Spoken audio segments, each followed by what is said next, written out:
कौन सा फल है? आंटी जी कौन सा फल बता रही हो? रामकंद। रामकंद मूल फल।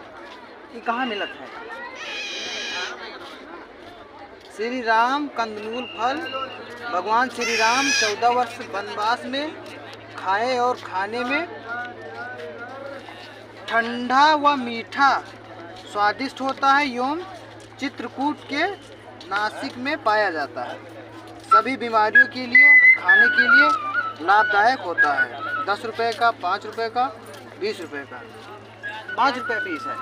10 का एक है, 20 का 3 है। और 5 का कौन कह रही थी अभी? हम कह रहे थे 5 के, जैसे आप कह रहे तो हम कहा हमें खाना है 5 वाला, तो जैसे मिल जाएगा तो दीजिए, खाएं, चेक करें। आप लोग दोस्त खाए हो कि ना है? दिनेश लियो आधा पकड़ो। कंदमूल फल है राम जी वाला। अरे दादा पहले खाओ तो, एक जगह टेस्ट तो करो। हाँ 2 रुपये चली। पहले खाओ तो, चलो पहले खाओ तो थोड़े।